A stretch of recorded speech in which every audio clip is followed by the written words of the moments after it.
ಅಸುಂಡಿ ಗ್ರಾಮಕ್ಕೆ ಬಂದಿದ್ವಿ. ಅಸುಂಡಿ ಗ್ರಾಮದಲ್ಲಿ ಒಬ್ಬ ಕಲಾವಿದರನ್ನ ತಮಗೆ ಪರಿಚಯ ಮಾಡಿಕೊಡೋ ಒಂದು ಉದ್ದೇಶದಿಂದ ಅಸುಂಡಿ ಗ್ರಾಮಕ್ಕೆ ಬರ್ತಾ ಇದೀವಿ. ಅವರು ಅಸುಂಡಿ ಗ್ರಾಮದಲ್ಲಿ ಅವ್ರ ಮನೆಯಲ್ಲೇ ಅವ್ರನ್ನ ಮಾತಾಡ್ಸೋಣ. ಅವ್ರ ಬರ್ರಿ ಬಾಲ್ಯ ಮತ್ತು ಅವರ ಒಂದು ಹಳೆ ನೆನಪುಗಳು, ಚಿತ್ರರಂಗದಲ್ಲಿ ಮಾಡಿದಂತ ಅನೇಕ ಪಾತ್ರಗಳು ಮತ್ತು ನಾಟಕದಲ್ಲಿ ಮಾಡಿದಂತ ಪಾತ್ರಗಳ ಕುರಿತು ಅವ್ರ ಜೊತೆ ಮಾತಾಡೋಣ. ಹಾಗೆ ಬರ್ರಿ, ವೃತ್ತಿ ರಂಗಭೂಮಿಯಲ್ಲಿ ಏನ್ ಕೆಲಸ ಮಾಡಿದ್ದಾರೆ, ಅನೇಕ ಧಾರಾವಾಹಿಗಳಲ್ಲಿ ಕೆಲಸ ಮಾಡಿದ್ದಾರೆ. ಅವರು ಎಲೆಮರೆ ರೀತಿ ಇದ್ದಾರೆ. ಸಿನಿಮಾ ಆಗಲಿ ಅಥವಾ ರಂಗಕಲೆ ಆಗಲಿ ಇವ್ರು ಯಾರು ಗುರುತಿಸಿ ಅವ್ರಿಗೊಂದು ಅವರ ಪ್ರತಿಭೆಯನ್ನು ಗುರುತಿಸಿ ಅವರು ಇದುವರೆಗೂ ಬೆಳಕಿಗೆ ಅವರ ಪರಿಚಯ ಮಾಡ್ಕೊಳ್ಳೋಣ. ಅವರ ಬಾಲ್ಯ ಜೀವನ ಹೇಗಿತ್ತು ಅನ್ನೋದ ಕೇಳೋಣ ಬರ್ರಿ.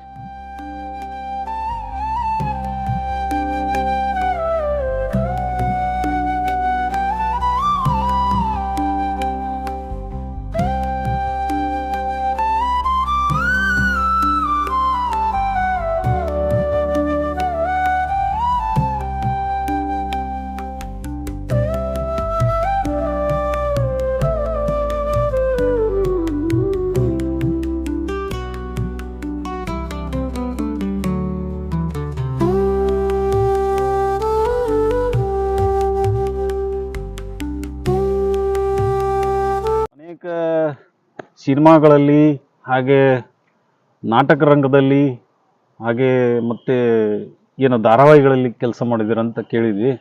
ನಿಮ್ಮ ಬಾಲ್ಯದ ಬದುಕಿನ ಬಗ್ಗೆ ಮೊದಲ ನಮ್ಮ ವೀಕ್ಷಕರಿಗೆ ಪರಿಚಯ ಮಾಡಿಕೊಡೋದ್ರೊಂದಿಗೆ ಮುಂದಿನ ಮತ್ತೊಮ್ಮೆ ನಿಮ್ಮ ಜೊತೆ ನಾವು ಮಾತಾಡ್ತೀವಿ. ಈಗ ನಿಮ್ಮ ಬಾಲ್ಯದ ದಿನಗಳು, ನಿಮ್ಮ ಬಡತನಗಳು, ನಿಮ್ಮ ಆ ದಿನಗಳು ಹೇಗಿದ್ವು ಅನ್ನೋದು ನಮ್ಮ ವೀಕ್ಷಕರಿಗೆ ಮೊದಲ ಪರಿಚಯ ಮಾಡಿಕೊಡೋದ್ರೊಂದಿಗೆ ಕಾರ್ಯಕ್ರಮ ಆರಂಭ ಮಾಡೋಣ. ಮೊದಲು ನಿಮ್ಮ ಪರಿಚಯ ಮಾಡಿರಿ ಸರ್. ನಮ್ದು ಗದಗ ಜಿಲ್ಲೆ ಮುಂಡ್ರಿ ತಾಲೂಕು ಹೈತಾಪುರ ಸರ್ ನಮ್ದೂರು. ನಾವು ಮೊದಲದನ ಹೇಗಂದ್ರೆ ನಾವು ಭಾಳ ಬಡತನ್ರಿ, ಅಗ್ದಿ ಕೇವ ಬಡತನ ಅಂದ್ರೆ ಭಾಳ ವಿಚಿತ್ರ ಬಡತನ. ನಾ ಸಾಲಿ ಕಲ್ಕಂತಾನ ಕೇರ್ ಸಿಟಿ ವರ್ಕ್ ಲೈನ್ ಮಣ್ಣಾಗ್ತದ್ರಿ. ಸಾಲಿ ಕಲಿಬೇಕಾದ್ರೆ ಸಾಲಿಗೆ ಹೋಗ್ಬೇಕಾದ್ರೆ ಮೊದ್ಲ ಕೇರ್ ಸಿಟಿ ವರ್ಕ್ ಮಾಡಿ ಬಂದಿರ್ತಿದ್ದೆ. ಅದನ್ನ ಮಾಡ್ಕೊಂತಿದ್ದೆ. ನಾನು ಆಗ ನನ್ನ ಜೀವನದಾಗ ನಾಟಕ ಇದ್ರದ್ದು ಅಭಿರುಚಿ ಇತ್ತು ರೀ. ನನಗೇನಂದ್ರೆ ಭಜನೆಗೆ ಹೋಗೋದು, ಹಾಡು ಹಾಡೋದು, ಇದು ಬಹಳ ಅಭಿರುಚಿ ಇತ್ತು. ಎಷ್ಟನೇ ವಯಸ್ಸಿನಾಗ ಅದು? ನಾನು ಒಟ್ಟ 14 ವರ್ಷ ವಯಸ್ಸಿದ್ದಾಗ 5ನೇ ಸಾಲಿ ಕಲಿಗಿದ್ದಾನ ನಂದ ಈಗ ಶಿಕ್ಷಣ ಆಗಿರೋದು 5ನೇ ಸಾಲಿ. ಅದರಿಂದ ನಾನು ಏನ್ ಮಾಡಿದೆ, ಹೊಳ್ಳಿ ನಾನು ಜೀವನದಾಗ ಹೀಗೈತಿ ಅಂತಂದಾಗ ನನ್ನ ಜೀವನ ಹೇಗೆ ಬಿತ್ತು ರೂಪಿಸ್ಕೋಬೇಕಂತ ವಿಚಾರ. ನಮ್ಮ ತಂದೆ ತಾಯಿ ಮಾತ್ರ ಅವ್ರೇನು ಒಟ್ಟ ಭಾಳ ಬಡತನದಾಗ ಜೀವನ ಹಾಕ್ತಿದ್ರೆ. ಹಾಗಾದಾಗ ನಾನು ಏನ್ ಮಾಡಿದ್ದೆ, ಮೊದಲಿದ್ದನ ನಾನು ಸಣ್ಣ ಚಿಕ್ಕಂದಿನ ಫ್ಲೋರ್ ಮೇಲೆ ನಡೆಸ್ತಿದ್ದೆ. ನಾನು ಡ್ರೈವರ್ ಯಾರು ಕೊಟ್ಟ ಹೋದ್ಗಳೇನ ಅವ್ರಿಗೆ ಯಾರು ಕೂಡ ಗಾಡಿ ಹತ್ಬೇಕಂತ ಹೊಡಿತಿದ್ದೆ. ಗಾಡಿ ಹೋಗಿ ಹಚ್ಚಿಬಿಡ್ತಿದ್ದೆ ಗಾಡಿನ. ಯಾಕ್ರಿ ಯಾಕ ಗಿಳಿ ಬಂದಾಗ ಹೋಗಿ ಹಚ್ಚಿಬಿಡ್ತಿದ್ದೆ. ಡ್ರೈವರ್ಕಿ ಮಾಡ್ಬೇಕಂತ ಆಸೆ. ಒಟ್ಟು ಒಂದ ಈ ವಿಚಾರದ ಮಾಡ್ತಿದ್ದಿಲ್ಲ.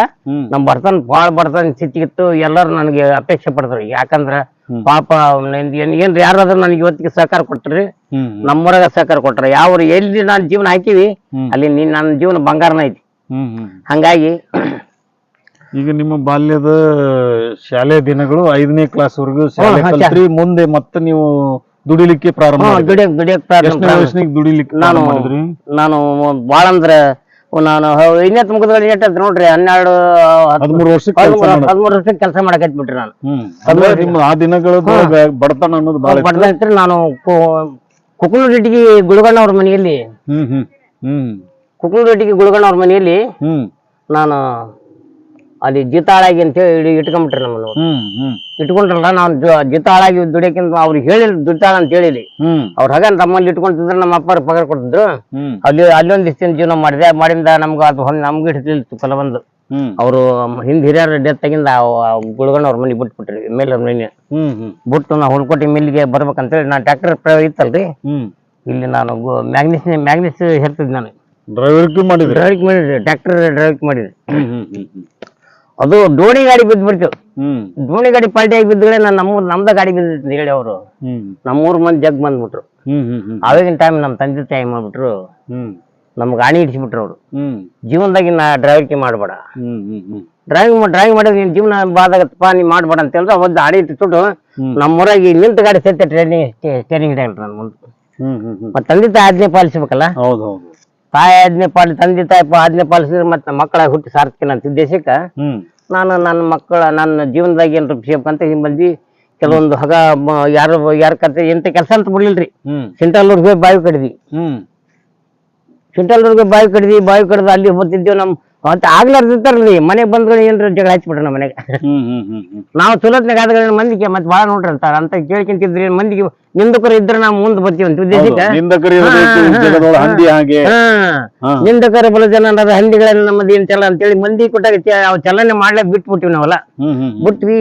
ಹೀಗಾಗಿ ನಮ್ ಜೀವನ ರೂಪಿಸೇಪ್ ಅಂತೇಳಿ ನಮ್ಮ ಅಪ್ಪರ ನಮ್ಗೆ ಒಂದಿಟ್ಟು ಸೇರ್ತಿದ್ರಿ. ಯಾಕೆ ಸೇರ್ತಿದ್ದಿಲ್ಲ ಅಂದ್ರ ನಾವು ನೀ ದುಡ್ದ ನಂಗ ಬರೀ ಸುಟ್ಟು ಸಾಲ ಅಂತ ಟೀಕಾ ಮಾಡ್ತಿದ್ರಿ ನಮ್ಮಪ್ಪ. ಅಂದ್ರೆ ಹಿರಿಯರ್ ಅಂದ್ರೆ ನನಗೆ ತಪ್ಪಾಗತ್ ಬಿಡ್ರಿ. ಯಾರು ಬದ್ಲಿರ ಅನ್ನಾಗ್ಲ ನಮ್ ತಂದಿತೆ ಅಂತ ಸುಮ್ಮನೆ ಇರ್ತಿದ್ರಿ. ನಾವ್ ಏನ್ತಿದ್ದಿಲ್ಲ. ನಾವ್ ದಿನ ಬಂದ್ ಮತ್ತೆ ಹೊಳ್ಳಿ ನಮ್ಮ ಹಸುಂದಾಗ ಬಂದ್ ಹೈತಾಪುರ ಬಂದು ಒಂದ್ 500 ಮನೆ ಜಿತ್ತಿದ್ರಿ. ಮತ್ತೆ ಹೊಳ್ಳಿ ಅಲ್ಲಿ ಅವ್ರದೇ ಗಿಣಿ ಬಿಸಿದ್ನಲ್ಲ, ಗಿಣಿ ಬಿಸಿ ಅಂತಾನ ನಮ್ಮ ಅವ್ರ ಮನಿ ಕಮ್ತ ಮಾಡ್ಕೊಂತಾನ ವ್ಯವಸಾಯ ಮಾಡ್ಕೊಂತಾನ. ಅಲ್ಲೇ ಇದ್ದೆ ನಾನು. ಅಮಿತವ್ರ ನಾಟಕ ಮಾಡ್ಕೊಂತ ಹೋಗ್ಬಿಟ್ರಿ ಮೊದ್ಲು. ಅಲ್ಲಿಂದ ಪ್ರಾರಂಭ ನನ್ನ ಜೀವನ ನಾಟಕ ರಂಗಕ್ಕೆ ಬಂದ್ಗೆ. ಅಮಿತವ್ರು ಮಾಡ್ತಿದ್ನಲ್ಲ ನಮ್ ನಾಟಕ. ಎಲ್ಲರೂ ಬಾರೋ ಮರೆ ನೀವ್ ಯಾಕೆ ಮಾಡ್ತೀವಿ ಅಂತ ಹೇಳಿ ಮಾಡ್ತಾರೆ. ನಮಗೊಬ್ರು ನಮ್ಮ ಗುರು ಮಡ್ಲಗಡಿ ಭೀಮಣ್ಣ ಮಾಸ್ತರ್ ಅಂತ ಹೇಳಿ ನಮ್ಗ ನಮ್ ಸೋದರ ಮಾವರಿ ಅವರು ನಮ್ಮನ್ನ ಕರ್ಕೊಂಡು ಹೋಗಿ ನಿಮ್ಮದು ನೀವು ಹಾಸ್ಯಪಾತ್ರ ಮಾಡಂತೇಳಿ ಕಲಿತಕಾಲ ನಾಟಕ ಮಾಡಿದ್ರಿ. ಸರ್, ಬಾಲ್ಯದ ಜೀವನ ಬಹಳಷ್ಟು ತೊಂದರೆದಾಯಕ ಮತ್ತು ಬಹಳಷ್ಟು ಸಂಘರ್ಷಮಯವಾಗಿತ್ತು ಅಂತ ಕೇಳಲ್ಪಟ್ವಿ. ಅಂದ್ರೆ ನೀವು ಬಾಲ್ಯದ ದಿನದೊಳಗೆ ಅನೇಕ ಕಡೆ ಕೆಲಸ ಮಾಡಿದ್ರಿ, ಅನೇಕ ಕಡೆ ದುಡಿದ್ರಿ. ಅಂದ್ರೆ ಆ ಬದುಕು ಹೇಗಿತ್ತು? ಆ ಬದುಕೇನು ಹೇಳ್ಬೇಕ್ರಿ, ಅದ್ಭುತ ಬದುಕು. ನಮ್ಮ ಜೀವನದಾಗ ಏನಪ್ಪ ಅಂದ್ರ ಬಡತನ ಬಾಳ. ಅವಾಗಿನ ಕಾಲಕ್ಕೆ ಏನು ಇವತ್ತಿನ ಕಾಲದಾಗ ಬಂದೇ ಪಂದೆ ಇಬ್ಬರಿಂದ ವಿಜೃಂಭಣೆಯಿಂದ ಮಾಡ್ತಾರ ಲಗ್ನ. ಬರೀ ಆ ಹಿಂದಿನ ಕಾಲದಾಗ ಮಾಲ್ದಿ ಮಾಡ್ತಿರ್ತಾರೆ. ಮಾಲ್ದಿ ಸಂಗತಿ ಸಾರ ಲಗ್ನ ಮಾಡ್ತಿದ್ರಿ ಅವಾಗ. ಅವಾಗಿನ ಟೈಮ್ಗೆ ನಮ್ಮ ತಂದೆ ತಾಯಿ ಏನ್ ಮಾಡಿದ್ರ ಅಂದ್ರ ನನ್ನ ಬಾಲ್ಯದಲ್ಲಿ 18 ವರ್ಷಕ್ಕ ಲಗ್ನ ಮಾಡಿದ್ರಿ ಅವಾಗ. ಹ್ಞೂನ್ರಿ. ಎಲ್ಲಿ ಕಲಿಕೇರಿ ಮುಂಡ್ರಿ ತಾಲೂಕು ಕಲಿಕೇರಿ ಹತ್ರ ಬೂದ್ಯಾಳ, ಕಲಿಕೇರಿ ಬೂದ್ಯಾಳ ಗ್ರಾಮದ ತಿಮ್ಮಣ್ಣ ಮಗಳ ನಮ್ ಪಾರ್ವತಿ ಕೊಟ್ಟು ನಮ್ ಲಗ್ನ ಮಾಡಿದ್ರಿ. ಲಗ್ನ ಮಾಡಿಂದ ಬಾಲ್ಯ ವಿವಾಹ ಅಂತ ಇಟ್ಟು ಮಾಡಿಲ್ರಿ. ಒಂದ್ ಟೈಮ್ನಾಗ ಬಾಲ್ಯ ವಿವಾಹ ಇದ್ದಿದ್ದಿಲ್ಲ, ಆಗ್ಬಿಡ್ತೇವೇನೋ ಲಗ್ನ ಆಗ್ಬಿಡ್ತೇವೆ. ಲಗ್ನ ಮಾಡ್ಕೊಂಡಿಂದ ಮತ್ತೆ ಹೊಳ್ಳಿ ನಮ್ಮ ಪರಿಸ್ಥಿತಿ ಹೀಗಿತ್ತಲ್ಲ, ನಮ್ಗ ಯಾವಾಗೋ ಮೊಟ್ಟ ಗೊಂಬೆ ಲಗ್ನದಾಗ ಆಗ್ಬಿಟ್ರೆ ಒಂದ್ ಜೀವನದಾಗ ಈಗಿನ ಕಡೆ ವಿಜೃಂಭಣೆ ಲಗ್ನದಲ್ಲಿ ಮದ್ವೆ ಆಗ್ಬಿಡ್ತೀರಿ. ಆಯ್ತು ಬಂದು ನಮ್ಮ ಹೆಣ್ಮಕ್ಳು ಕರ್ಕೊಂಬಂದ್ರೆ ನಮ್ಗ ಅದರಿಂದ ನಮ್ಮ ಹೆಣ್ಮಕ್ಳು 5 ಮಕ್ಳು 6 ಮಕ್ಳು ಅದಾರ ನನಗೆ. 6 ಮಕ್ಳು. ಗಂಡ ಎಷ್ಟು ಹೆಣ್ಣು ಎಷ್ಟು ಸರ್? ಗಂಡ ಮಕ್ಳು 2 ಹೆಣ್ಣು 4 ಗಂಡ್ರಿ. ಒಬ್ಬ ಮಹೇಶ್ ಅಂತೇಳಿ ಒಬ್ಬ ಹಿರಿಯವ್ರಿ ರಮೇಶ್ ಅಂತ ಹೇಳ್ರಿ. ಅವನು MA ತನ ಓದಿಸಿದೆವು. ಅವನ್ ಹತ್ರಿ ಒಬ್ಬ ಫಿಲ್ಮ್ ಇಂಡಸ್ಟ್ರಿ ಸೇರಿದ್ರಿ ಮಹೇಶ್ ಅಂತೇಳಿ.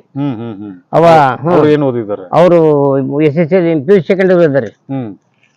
ಇನ್ನೊಬ್ಬನ PU ಸೆಕೆಂಡ್ ಇಯರ್ ಇದ್ದಾರೆ. ಒಬ್ಬನ MA ಮುಗಿಸಿದ್ವಿ. ಅದರಿಂದ ನಮ್ಮ ಒಬ್ಬಕಿನ PU ಸೆಕೆಂಡ್ ಇಯರ್ ತನಕ ಓದಿಸಿ ಟೀಚರ್ ಪೋಸ್ಟ್ ಆಗಾಕಿ ಅವ್ರ ಮನೆಗೆ ಒಂದ್ ಸ್ವಲ್ಪ ತೊಂದರೆಯಾಗಿ ಅವ್ರು ಆಕಿ ಕೊಡ್ಲಿಲ್ಲ. ಆಕಿ ಗಂಡ ನೌಕರಿದಾಗಿದ್ದ KSRTC ಡ್ರೈವರ.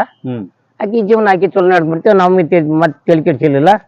ಒಬ್ರು ಇಲ್ಲೇ ನಾನು ನಮ್ಮ ಇದನ್ನಾಗಿರ್ಬೇಕಾದ್ರೆ ನಾವು ಬರ್ಬೇಕು ಬಿಟ್ಟು ಇದನ್ನ ಜೀವನ ಹಾಕ್ಬೇಕಾದ್ರೆ ಬಾಳ ತಂದಿರ್ತು. ತಂದಿರ್ತು. ಎಲ್ಲ ಬಡತನದ ಮಧ್ಯೆ ಮಕ್ಕಳನ್ನ ಒಳ್ಳೊಳ್ಳೆ ಎಜುಕೇಶನ್ ಕೊಡ್ಸಿದ್ರಿ, ಒಳ್ಳೆ ಉನ್ನತ ಮಟ್ಟದೊಳಗ ಅವ್ರನ್ನ ಓದಿಸಿದ್ರಿ. ಇದೆಲ್ಲ ಯಾಕೆ ಸಾಧ್ಯ? ಬಡತನದ ನಾನು ಹಿಂದೆ ಹೆಲ್ಪ್ ಅದ್ರಿ. MS ಕಿನ್ನಾಳ ಅಂತ ಹೇಳಿ ಮುನ್ಸಿಪಲ್ ಕಾಲೇಜ್ನಾಗ ನಮ್ಮ ಅಕ್ಕ ನಮ್ಮ ಮಾವರು ಇದ್ದರಿ. ಅವ್ರ ಸಹಾಯದಿಂದ ನಾನು ಇಷ್ಟೆಲ್ಲ ಮುಂದೆ ಬರ್ಬೇಕಾಗ್ತದೆ. ಇಲ್ಲಾಂದ್ರೆ ನನ್ಗೆ ಮುಂದೆ ಜೀವನ ಇದ್ದಿದ್ದಿಲ್ರಿ. ಅವ್ರೆಲ್ಲ ನನ್ನ ಮಕ್ಕಳ ತನ್ನ ಮಕ್ಕಳಕ್ಕಿಂತ ಹೆಚ್ಚಾಗಿ ಅವ್ರ ಜೋಪಾನ ಮಾಡಿ ನನ್ನ ಮಕ್ಕಳು ಶಿಕ್ಷಣ ಕಲಿತಾರ ಅವರು. ಇಲ್ಲ ನಮ್ ಶಿಕ್ಷಣ ಸಿಗ್ತಿದ್ದಿಲ್ಲ. ಆ ಪರಿಸ್ಥಿತಿ ಒಳಗೆ ನಾವು ಜೀವನ ಹಾಕಿಂದ ಇನ್ ಮತ್ತೆ ಅವ್ರು ನೆನ್ಸ್ಬೇಕ್ರಿ. ಅವ್ರು ಗೊತ್ತಿರ್ಬೇಕು ಮುನ್ಸಿಪಲ್ ಕಾಲೇಜ್ಗೆ MS ಕಿನ್ನಾಳ್ ಅವರು. ಅವರೆಲ್ಲ ತಮ್ಮ ಹೊಟ್ಟೆ ಮಕ್ಕಳು ಕಡಿಮೆ ಮಾಡಿ ನಮ್ಮ ಮಕ್ಕಳು ಜೋಪಾನ ಮಾಡಿ ನಮ್ಗೆ ವಿದ್ಯಾಭ್ಯಾಸ ಮಾಡಿ ಇವತ್ತಿಗೆಲ್ಲ ಕಡೆಗೆ ಹಾಸ್ಟೆಲ್ ಪರಿಚಯ ಮಾಡಿ ನಮ್ಗೆಲ್ಲ ಕೊಡಿಸಿದ್ರು.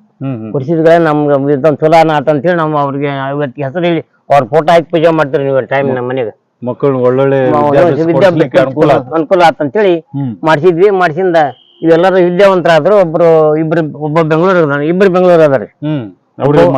ಒಬ್ಬ ವಿಂಟೆಕ್ ಫ್ಯಾಕ್ಟರಿ ಅದನ್ರಿ. ಒಬ್ಬ ಫಿಲ್ಮ್ ಇಂಡಸ್ಟ್ರಿ ಅದಲ್ರಿ. ಒಬ್ಬ MA BEd ಮಾಡ್ಯಾನ ಯೂನಿವರ್ಸಿಟಿಯಾಗ ಹೋಗಿ ಬಿಟ್ರನ್ರಿ ಒಂದ್ ತಗದ ಅಡ್ಡಾಡ್ತಾನ ಈಗ. ಒಬ್ಬ ಎಲೆಕ್ಟ್ರಿಕ್ ಕೆಲಸ ಮಾಡ್ತಾನ್ರಿ ಎಲೆಕ್ಟ್ರಿಕ್ ಮನೆಗೆ.